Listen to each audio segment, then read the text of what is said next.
જો તમે ફ્લાઇટ ટિકિટના કેન્સલેશન ચાર્જીસથી હેરાન હો, રિફંડ તમને જલ્દી મળતું ના હોય, આવા બધા પ્રોબ્લેમ્સ હોય તો હવે તમને આ બધામાંથી છુટકારો મળી શકે એમ છે. હાય, હું છું હેલી. ડાયરેક્ટર જનરલ ઓફ સિવિલ એવિએશને એક નવી ગાઈડલાઇન પ્રપોઝ કરી છે. એ અકોર્ડિંગ જો તમે એર ટિકિટ્સ બુક કરાવો છો અને એની 48 આવર્સની અંદર જ જો તમે એક ટિકિટ કેન્સલ કરાવો છો તો તમારે કોઈ પણ પ્રકારના કેન્સલેશન ચાર્જીસ નહીં આપવા પડે.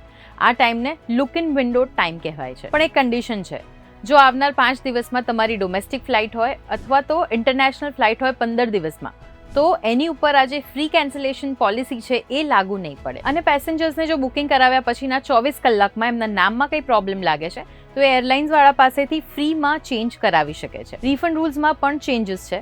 જો તમે ક્રેડિટ કાર્ડ થકી તમારી ટિકિટ બુક કરાવી છે તો તમને 7 દિવસમાં રિફંડ મળશે. તમે બેંકથી કરાવી છે તો તરત મળી જશે.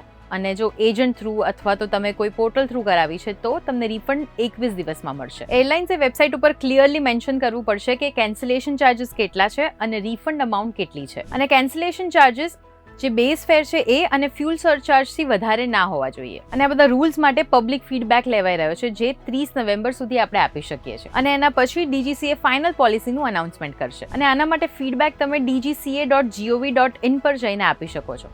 આ સાઇટ ઉપર જઈને છેક નીચે સુધી સ્ક્રોલ કરી લો. અહીંયા તમને એક ફીડબેકનું ઓપ્શન દેખાશે. બસ અહીંયા તમારું નામ, તમારો નંબર, ઈમેલ આઈડી લખવાનું છે અને નીચે અહીંયા ફીડબેક એન્ટર કરવાનું છે. પછી અહીંયા નીચે કેપ્ચા એન્ટર કરી સબમિટ કરી દેવાનું છે. અને આ સિવાય તમે અહીંયા કમેન્ટ્સમાં પણ નીચે અમને જણાવી શકો છો. આપણે બધા ભેગા થઈને આપણો અવાજ આગળ સુધી પહોંચાડીએ. અને આ પ્રકારના વિડીયોઝ જોવા માટે શું કરવાનું છે? તમારે તમારો હાથ થોડો આગળ લાવીને નીચે ફોલો પર ક્લિક કરવાનું છે.